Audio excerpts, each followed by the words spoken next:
पहा नवीन एपिसोड्स एकदम add free.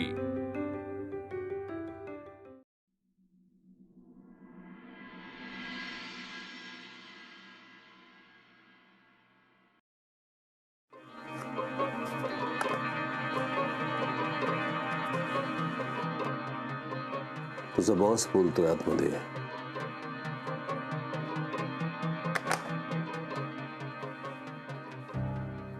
ये अनु, मैं कमिन सर. जेव्हा परवानगी घ्यायला पाहिजे होती त्यावेळेला परवानगी घेतली नाहीस. परस्पर सगळ्या गोष्टी करून मोकळा झालास आणि आता विचारतोयस.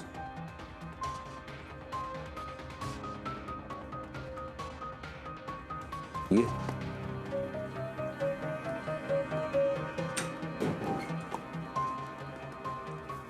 घे, आपल्या तिघांसाठीच मागवलेले. नको सर, थँक्यू. का बरं? अनुच्या सोबत मस्तानी प्यायला आवडत नाही तुला?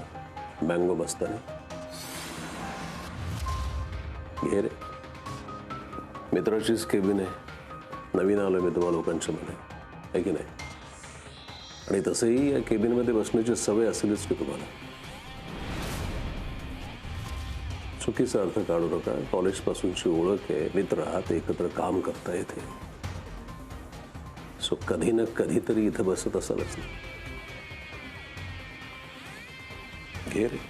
नाही नको. घे रे बाबा. अनुचा आवडता फ्लेवर आहे मँगो, माहीत असेलच तुला. सर, मला जो फ्लेवर आणण्यासाठी निरोप मिळाला, मी तो फ्लेवर आणलाय. अच्छा, इथून पुढे सगळ्या गोष्टी सांगत जाईल मी तुला की नेमकं अनुला काय आवडतं काय आवडत नाही. शेअर करेल मी तुला. शेवटी 20 वर्षाचा संसार आहे आमचा, हो की नाही अनु? Sir, if you don't mind, मी ही माझ्या डेस्कवर जाऊन पिऊ, म्हणजे काम करता करता खाताही येईल आणि कामही होईल. मी बॉस आहे का नाही आता इथे?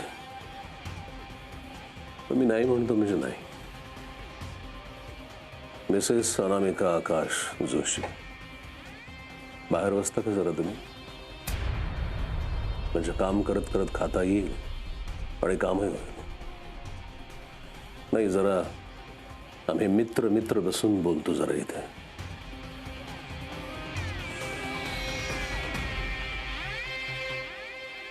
अनु मस्तानी.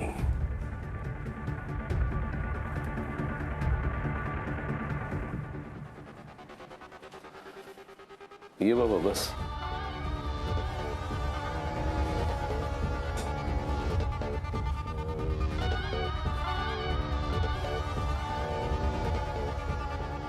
आई अण्णांचं फार उशिरा समजलं मला. ऍक्च्युली वाईट वाटलं. त्यात तुझं लग्न झालं नाही. असं एकटं एकटं वाटत असेल ना? फार नाही रे. तूही अमेरिकेला निघून गेलास. आई इकडे एकटी, बायको एकटी, मुलगी एकटी. तुला वाटतं एकटं?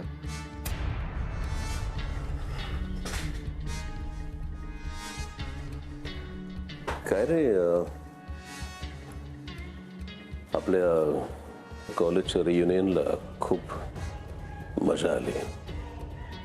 सॉलिड असं काहीतरी ड्रामा वगैरे झाला होता वाटतं. काय घडलं होतं? माहिती नाही रे. मी मित्रांशी गप्पा मारण्यात बिझी होतो. कोण कोण आहेत सध्या टचमध्ये? खूप लोक आहेत. जे साधे होते, सरळ होते, ते सगळे आहेत टचमध्ये. तुझा तो सदाशिव पेठीपणा अजून तसाच आहे? कायम हे असं टोचत टोचत बोलतोस की अजूनही? समोरचा माणूस कोण आहे त्यावर अवलंबून असतं. अनुशी असं बोलत नसेल ना? कसं बोलतोस तुझ्याशी? चल बोलून दाखव मला.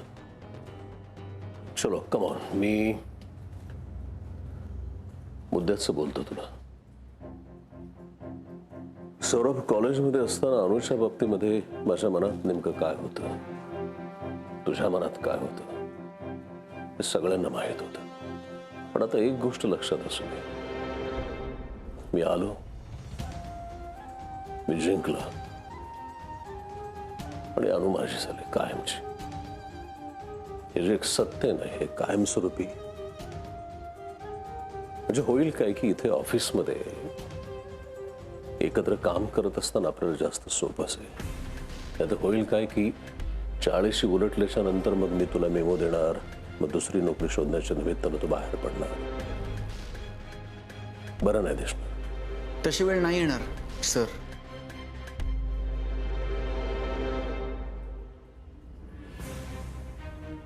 कारण मला काम आणि खासगी आयुष्य या दोन्ही गोष्टी वेगळ्या वेगळ्या ठेवता येतात सर.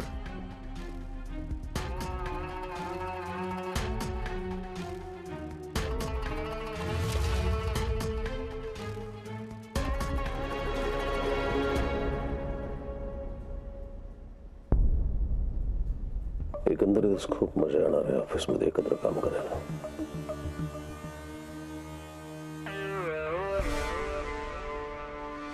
भेटत राहूया इथेच माझ्या केबिनमध्ये. ज्या ज्या वेळेला मी बोलवेल त्या वेळेला. अब मिलेंगे हम तीन यार, आप, मैं और अनामिका आकाश जोशी.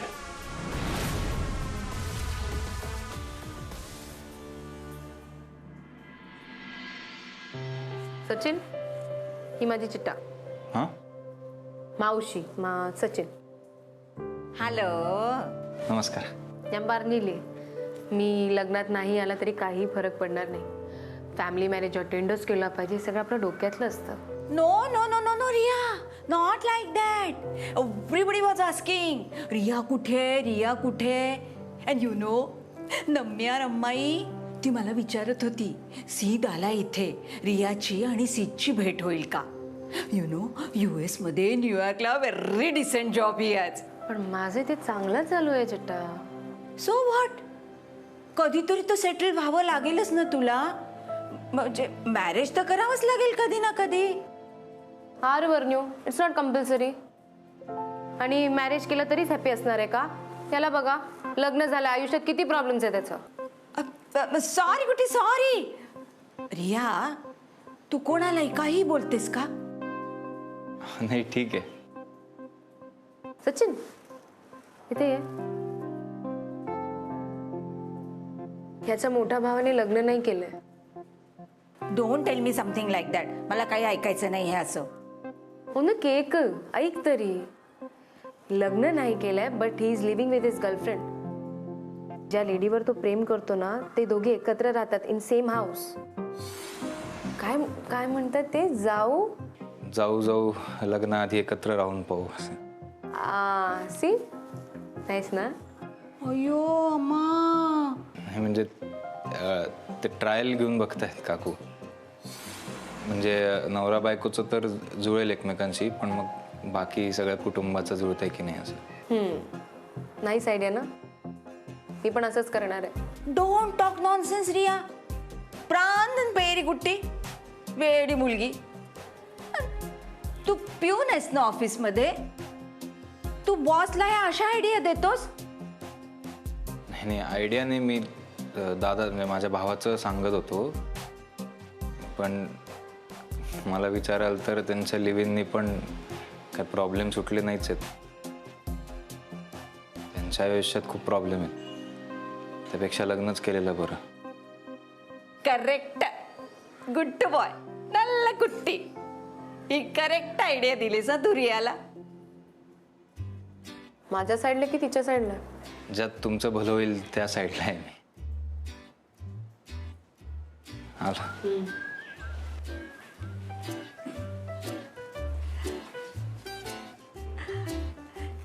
स्मार्ट बॉय, एकदम चार्मिंग आहे. कळली की.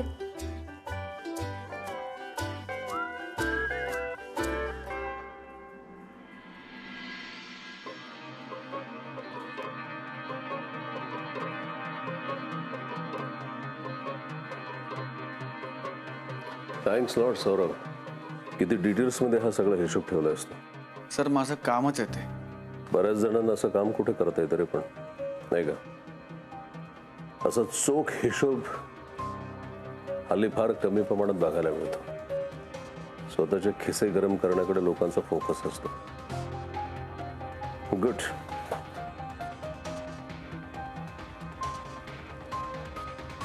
तुझे कष्ट घेतलेस, तुझी मेहनत केली, त्याचं फळ तुला मिळायला पाहिजे.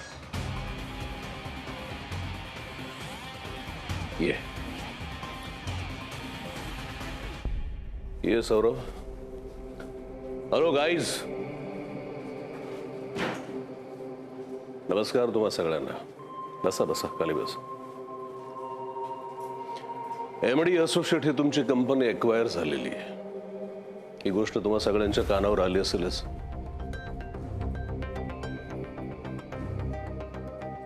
या कंपनीच्या पाठीमागे एक नाव आहे, आकाश जोशी. जो मी आहे, तुमचा नवीन बॉस. अरे बाप रे, आता नवीन बॉस म्हटलं की किटकिट आली, हो की नाही? हा माणूस नेमका काय स्वभावाचा असेल, कसं वागत असेल, काय चिडखोर आहे का, रागीट आहे, काय पटलं की नाही? अरे मग हसाना म्हणून मोकळेपणा नाही. आपण एक गोष्ट मी क्लिअर करतो की ज्या खुर्चीत तुम्ही आता बसलेलं ना, तिथे कधीतरी मी सुद्धा बसलेलो. त्यामुळे या खुर्चीचं काय टेन्शन असतं हे मी जवळून अनुभवलेलं आहे. एक गोष्ट मात्र मी स्पष्टपणे तुम्हा सगळ्यांना सांगू इच्छितो की येस, मी चिडखोर आहे, रागीट आहे, पण माझ्या या स्वभावाच्या पैलूचं दर्शन तुम्हाला त्याच वेळी होईल की जेव्हा तुमच्याकडून कामामध्ये काहीतरी गडबड होईल, तुम्ही चुकाल, काही गडबड कराल, खोटं बोलाल, बेईमानी कराल, तेव्हाच. पण जर तुम्ही उत्तम काम केलं तर याच्यातलं काही तुम्हाला अनुभवायला नाही मिळणार. याचं कारण एकच आहे की मला प्रामाणिक माणसं खूप आवडतात. ही एकनिष्ठता, हा प्रामाणिकपणा मी एका माणसात पाहिलाय. काय सौरभ? सौरभ पटवर्धन. गेली 20 ते 22 वर्ष तो आपल्या कंपनीच्या सोबत लॉयल आहे. स्टाफ आला गेला, बदलला, पिऊन, वॉचमन, सगळं बदललं, पण सौरभ मात्र तिथेच आहे. तो तिथेच आहे याचा अर्थ असा नाहीये की त्याला बाहेर कुठे काम करण्याची संधी उपलब्ध होत, असं नाहीये. तो तिथेच आहे कारण तो त्याचा स्वभाव आहे, कारण सहजासहजी तो अशा काही गोष्टी सोडत नाही. आणि म्हणूनच आज आपण सौरभ पटवर्धनचं प्रमोशन करत आहोत. आजपासून या शाखेचा तो ब्रांच हेड असेल.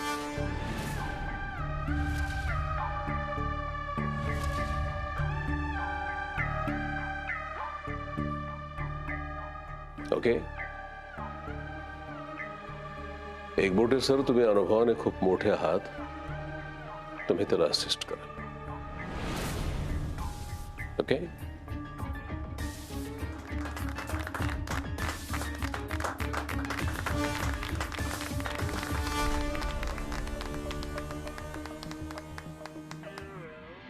मला सौरभकडे ही ब्रँच सोपवावीशी वाटते, कारण त्याच्याकडे सोपवलेली गोष्ट तो अत्यंत प्रामाणिकपणे व्यवस्थित सांभाळतो.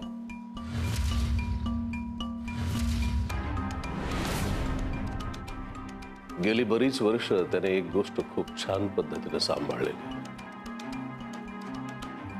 हो की नाही सौरभ? सांग ना, कोणती ती गोष्ट?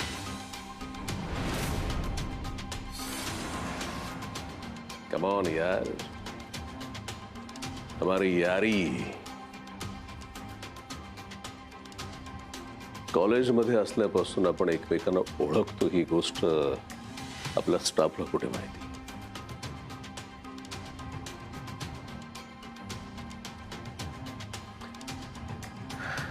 पण मला अभिमान आहे आमच्या यारीचा, आमच्या मैत्रीचा. तुम्हाला सांगतो, इथे आल्याबरोबर सौरभने माझं खूप छान पद्धतीने स्वागत केलं. मला त्याने त्याची केबिन दिली. तुम्हाला सांगतो, माझ्या ह्या दोस्तीवर, हे यारेवरती मी खूप खुश आहे. मित्रा, आपल्या कामावर आणि आपल्या यारीवर एकनिष्ठ राहा.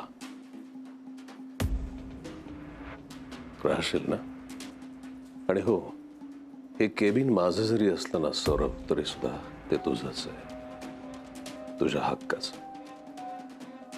मी नसताना त्या केबिनचा तो केव्हाही वापर करू शकतोस. फक्त केबिनच.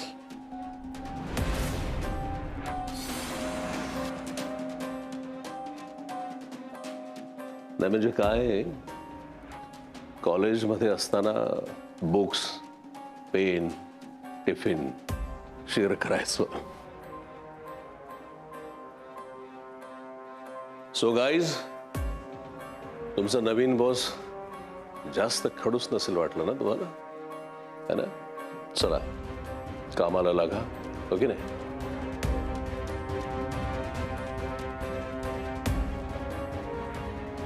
सौरभ, चला लागा कामाला.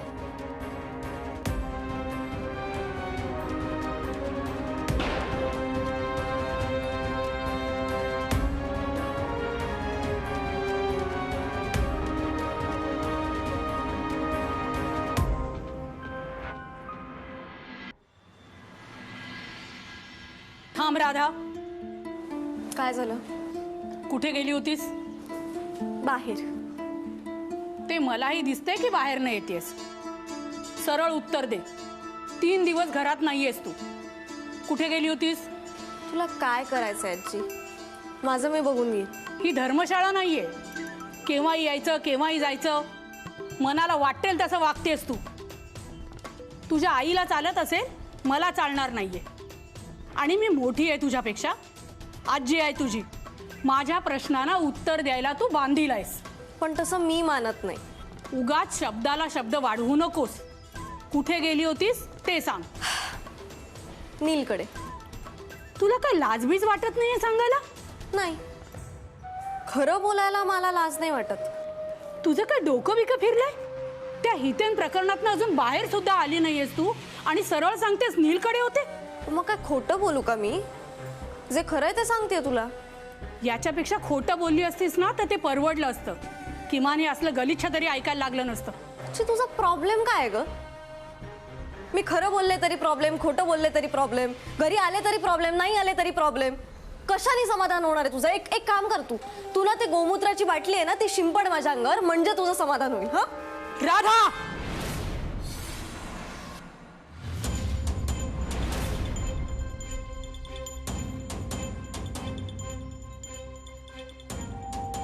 तिच्या बोलण्याचा तुमच्या सोयीप्रमाणे अर्थ काढू नका आजी. तुम्ही मोठ्या आहात, तुमच्या नातीवर हात उगारायचा तुम्हाला पूर्ण अधिकार आहे. पण म्हणून कायम लहानच चुकीचे आणि मोठे बरोबर असं होत नाही ना. आणि बरोबर आहे तिचं. राधा 3 दिवस माझ्याच घरी होती, पण माझ्या बरोबर नव्हती. तिला तिथं मोकळेपणाने राहता यावं म्हणून मी माझ्या चुलत बहिणीच्या घरी राहायला गेलो होतो. किती उद्धट असशील रे तू. थांब, तुझं चुरू चुरू बोलणं आहे ना, असं थांबायचं नाही. चांगला धडा शिकवला पाहिजे तुला.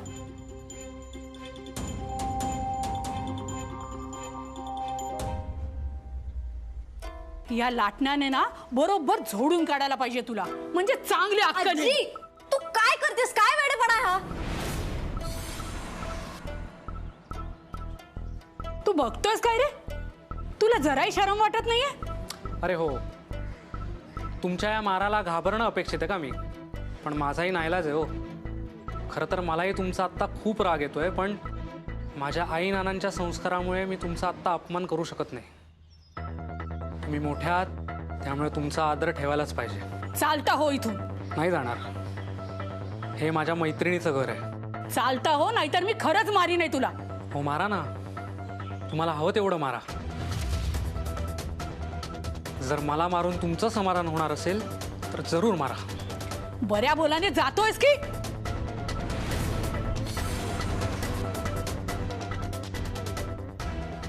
राधा चल आजी आत हो. चल